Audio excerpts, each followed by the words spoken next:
This is a very special episode because I'm not going to review the game. The fans are. Yeah, for the first time, I asked the fans to recount their experiences with the game and send them to a specified email address. And as a result, this one inbox got over 6,000 messages. So, if you're one of the lucky ones, then I hope you enjoy hearing your words coming out of my mouth.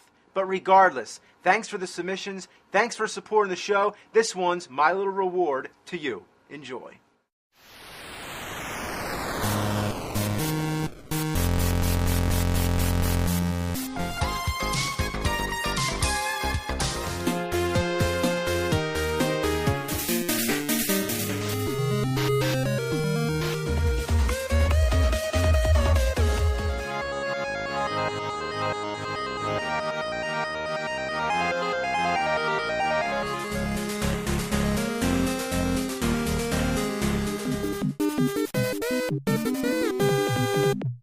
Deadly Towers on the NES. First of all, what's with the poorly drawn Herculean Viking guy on the cover of the game? What, was Fabio unavailable that weekend? And talk about false advertising. The in-game character doesn't even come close to looking like that. It's some boy in a green spandex jumpsuit with horns. What the fuck?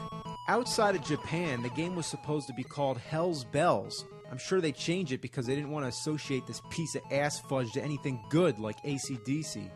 If you let it load, it plays a backstory. No one would ever want to read this much text, and it scrolls way too fast. Hell, I don't even know if it tells you what you're supposed to do anyway. You have to collect 7 bells and burn them in a sacred fire or some shit like that. When you start the game, it doesn't tell you where to go or what to do. And watch out for what door you go in. It's a beginner's trap. You don't know where to go, so you just walk into a room and shit, the enemies gang rape your ass. At first you might say, hey, the game looks decent. You got a sword, which you can shoot much like in Zelda, but the enemies at the start of the game don't die with one hit. No, you have to hit them repeatedly. And the worst, you can't stab the sword like in Zelda after you shoot. You have to wait till the sword leaves the screen until you can fire again. Come on. Oh, this must be why the attack is so slow. Our hero must pass the blades out of his cock. Hell, if broadsword shooting out of my cock was my only defense against purple inchworms and bats, I'd probably let them kill me. Since when are you supposed to just throw a sword anyway? I mean, swinging it at your enemy would have worked nicely, but no, he throws it, and where the hell does he get all these swords? Even the manual says you have no confidence in the sword. What the fuck kind of advice is that? That's like saying, buddy, if you play this game, you're gonna get fucked up the asshole with a porcupine! Good fucking luck, douchebag! It's almost like the game just wants to fucking piss you off! Every screen in this game is just a clusterfuck of shitty bad guys to fight. Oh great, I'm being attacked by balls! Blue balls, no less! Oddly enough, they're the hardest to kill for some reason. They take like 20 damn hits! They're just fucking balls! It's as if they ran out of decent enemy ideas and just programmed random moving shapes to come kill you. It's like, what the fuck are sprites from Marble Madness doing in this game? My biggest complaint with the game is that there's no in-game map. That'd be fine if you could distinguish where you are with different backgrounds, but everything looks so similar, it's too easy to get lost. The game's like a maze, but it's beyond that. It's a fucked up guessing game maze with no end. I stumbled onto some area where there's no door, there's no icon, or anything to let you know that anything's there. You just gotta take a shitty guess, like in Simon's Quest, where you kneel down in that corner waiting for the tornado to take you away. You can just be walking around and then you just magically appear in a room when there were clearly no doorways around. I mean, what kind of sense does that make? Have you ever just walked into a wall and appeared in another room? You get an inventory screen. It's empty right now, but it seems pretty standard. Tells you your life and everything. It also has this thing called Lutter. Yeah, it says you have 50 Lutter. I can only assume that that's currency, so I googled it to check what it meant. And according to an Urban Dictionary, Lutter means cheap-ass hoe. So, therefore, we're already starting out with 50 cheap-ass hoes, so we're doing alright for ourselves. I wonder what the exchange rate is for the expensive whores. Maybe we'll find out later. Now, I can understand wanting to call the currency of Fantastic World something different, but what's wrong with just calling it gold?